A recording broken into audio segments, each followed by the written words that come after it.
Hi everyone, today I'm going to be making chili. So I make this about once a week. I'll start with a tomato-based sauce where I'll saute mushrooms and black pepper in oil, then some carrot and onion, and once all of that is browned, I'll then put in a can of peeled tomatoes and let that stew for about an hour until the bitterness comes out of the tomatoes. So essentially I've pre-chopped everything. You've all seen me chop onions before. And if you want to see how to peel the onions and the rest of it, go look at the aloo gobi recipe. So just a quick chop.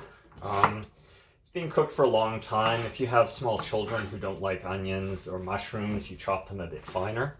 So I put the carrots in to add sweetness, a nice earthy flavor, and a color. And the color is good because sometimes your tomato bases are just a little bit bland, whereas the orange color helps a fair bit.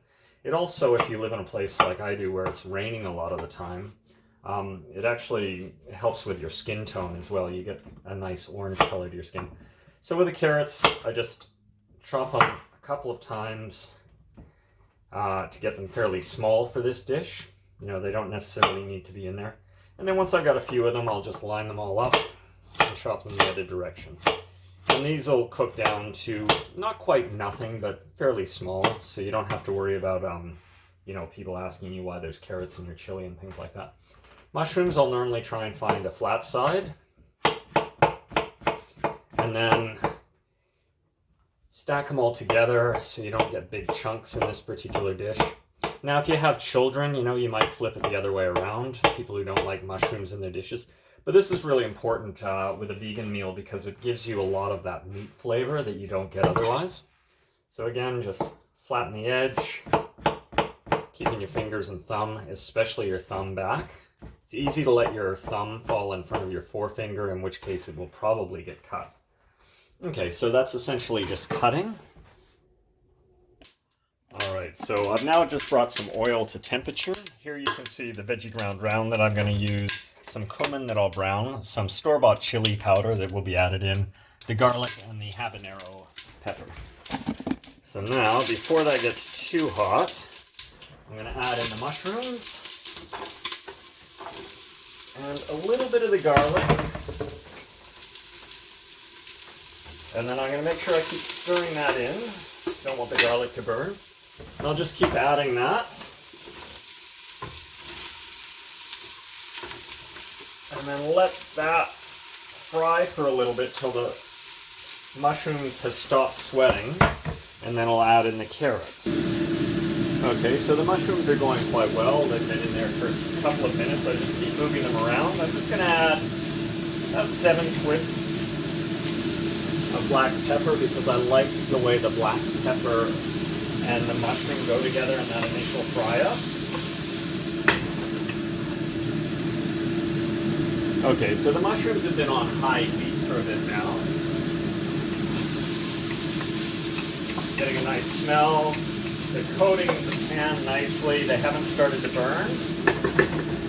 So before they fully sweat off, I'm going to add the carrots in. So I'm adding these in order of what needs to cook the longest. The button mushrooms I like to cook for a long time, cook them right through. They give a very nice meaty smell.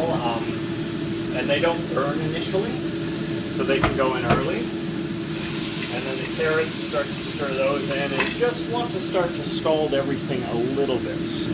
Okay, so the carrots and mushrooms are starting to brown up nicely, and before they start to scald on the bottom, I'm going to add in the onions, and the moisture from the sweating onions will stop it from browning too much. And then I'm constantly stirring with this spoon at this stage. So at this point, you've really got to be on top of it and just keep it moving a lot.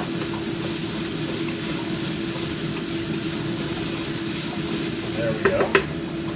Okay, so I'll come back in a bit.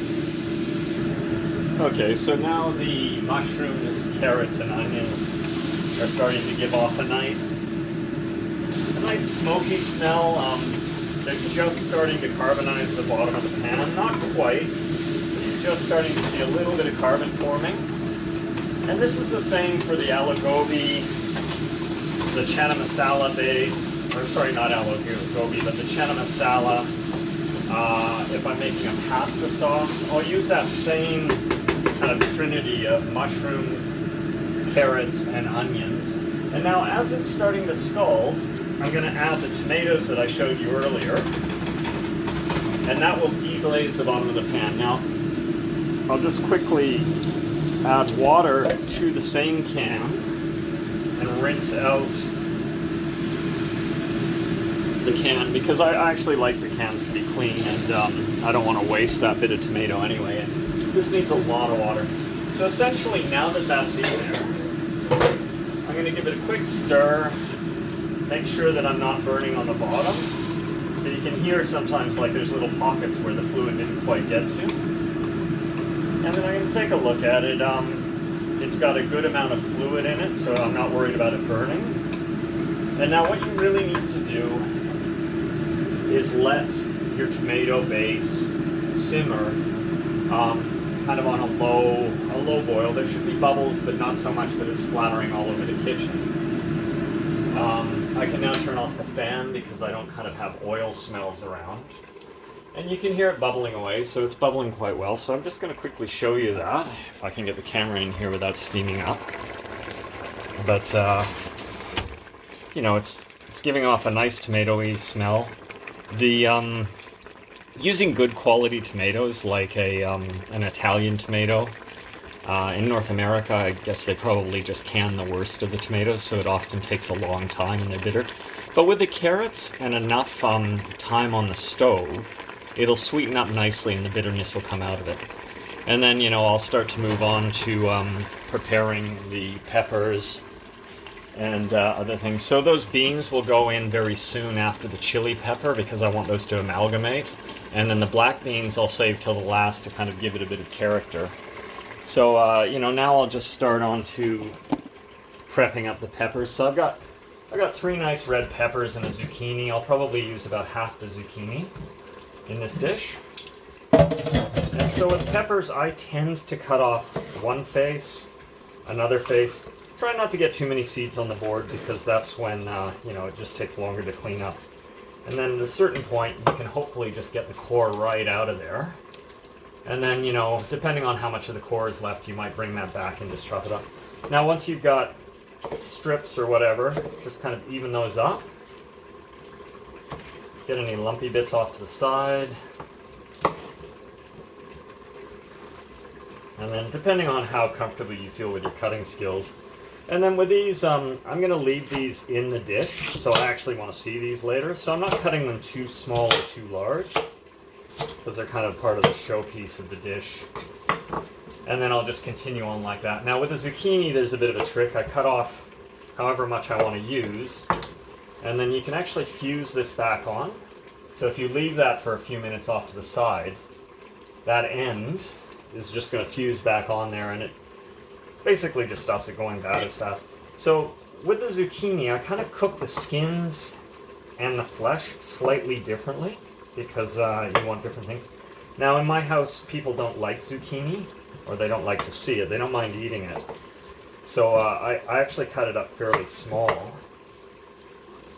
And you can hear that sauce is bubbling away nicely. And I'll probably check that in a minute just to make sure it's not scalding. So then I'll just go nice fine cut this way. And, you know, depending on how you cook it, I actually like to see my zucchini in the dish. I don't like it to turn completely to mush. But again, if they're too big in this household, then little people refuse to eat. And then I'll just keep these two a little bit separate so that I can saute them at separate times. Alright, so then I'll move on from there. Alright, now I've just added a little bit of water to the sauce and taken it off the pan. Now, I don't know if you can see, but there's still whole tomatoes in there. And really, all you have to do is cut those up. So, you know, find those tomatoes, and then as you go through the dish, you can essentially find those and just give them a slice with your wooden spoon or something. And, you know, if you want to be more meticulous, you can do this while they're in the can, with like a butter knife or something, but I prefer to just throw them in, and then, you know, as I'm working the dish, as I'm stirring, if I see any pieces that are too big, I'll just give them a nice little chop with a spoon. This cooks for so long that they're usually not an issue. All right, and then I'm going to put that back on the heat. And give that a couple more. And then get back to you.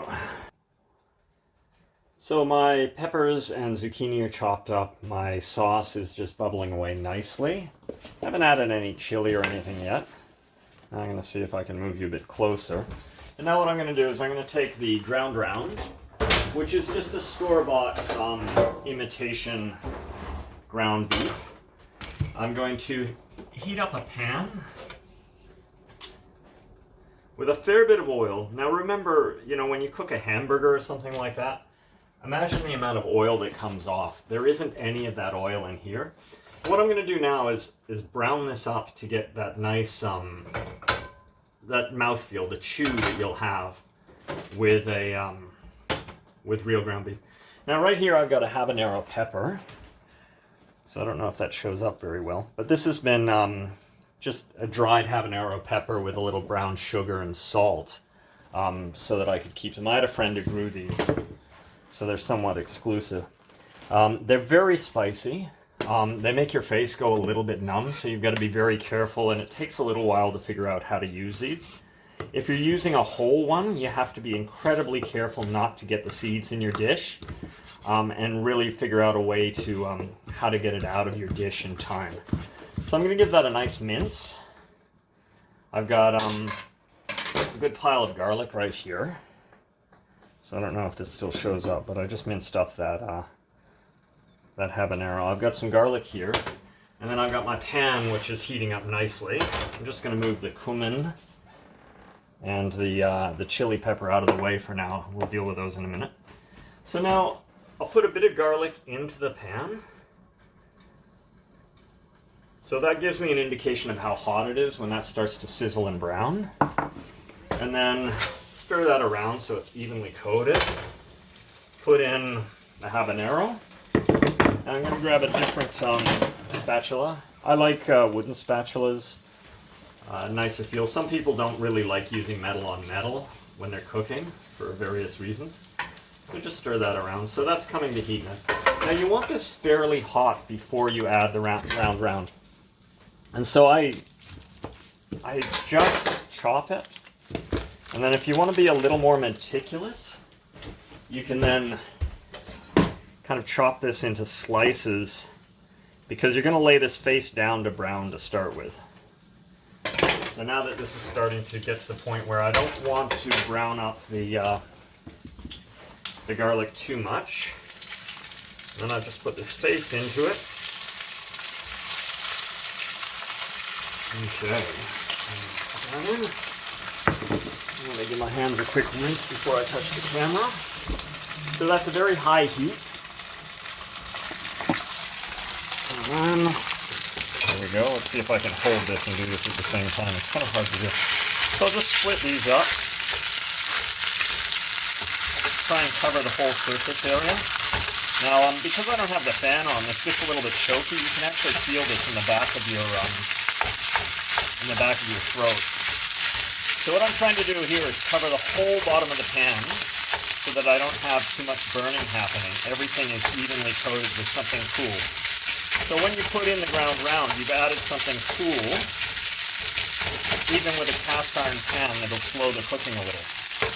Alright, so turn that around so that I can kind of get the oil to evenly coat the bottom.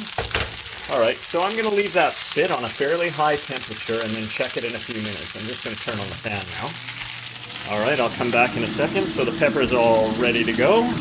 Alright, hopefully you can hear me over the fan. But essentially we've got this round, and I'm just going to make sure, get some idea of how it's sticking. You want it to stick a little bit because that means it's browning, and what you're trying to do is get that real ground beef browning. So I'm finding it sticking a little there, quite loose here,